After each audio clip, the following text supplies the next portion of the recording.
Assalamualaikum dan salam sejahtera. Saya Nada Meka Isra binti Muhammad Razlan. Saya Nur Edina Arisha binti Muhammad Haris. Wartawan anda pada hari ini.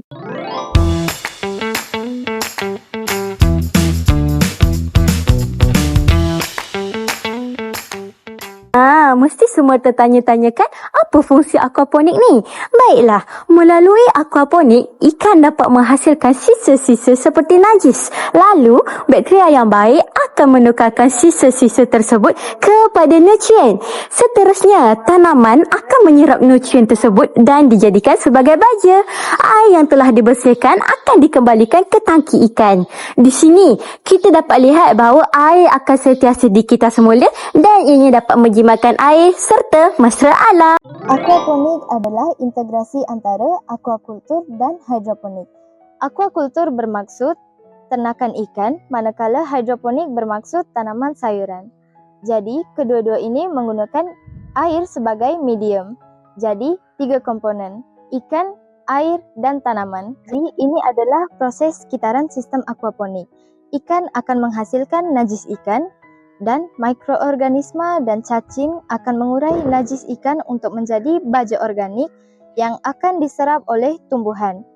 Akar tumbuhan menyerap baja dan menapis air yang akan dialirkan semula ke bekas ikan. Di sini saya bersama Nur Arfa Alisha binti Zaidi, salah seorang peserta aquaponik. Apa cabaran yang awak telah hadapi selama awak menjalankan program aquaponik ini? Cabaran utama yang saya hadapi ialah kekangan masa untuk melakukan pemeriksaan secara konsisten. Memandangkan aquaponik memerlukan pemeriksaan harian terhadap suhu air, pH air dan kesihatan ikan.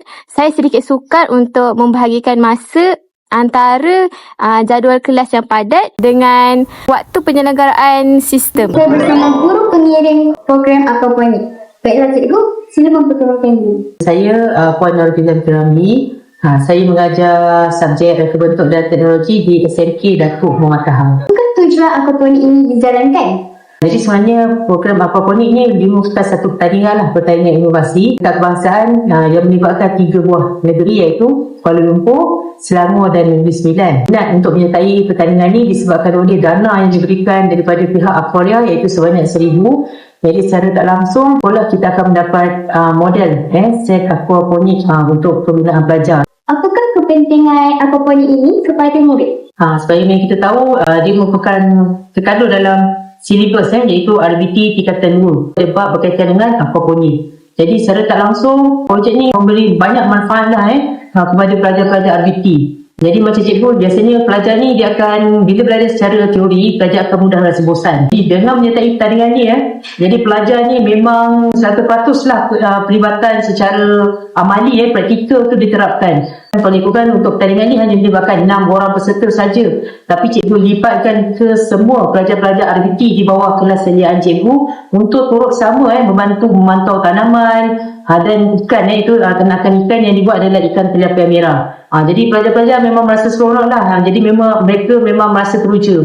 Dan hujung tahun tu yang seronok tu melibatkan proses kita harvest ataupun kita tuai hasil tanaman. Iaitu bayam Brazil, sayur pakcoy, daun sup, kangkung. Kemudian pelajar-pelajar ni bersama-sama lah menyiam ikan tilapia merah. Kita berjaya menghasilkan produk iaitu kita daripada bayam Brazil tu dihasilkan bayam Brazil crispy, produk bayam Brazil. Satu lagi ikan secara bahan lah daripada buru-buru yang sangat support lah.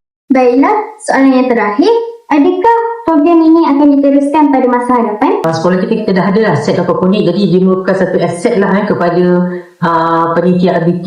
Jadi memang cikgu akan teruskan. Terdapat kelebihan dengan aquaponik. Semua orang mesti nak tahu apa kelebihan aquaponik kan? Mari saya jelaskan. Kelebihan aquaponik ialah tidak memerlukan tanah, menjimatkan air kerana menggunakan sistem kitar semula dan mengurangkan penggunaan baja kimia. Ini sahaja daripada kami, tim TVPSS SMK Datuk Muhammad Taha. Sekian terima kasih dan jumpa lagi. Taha, the best!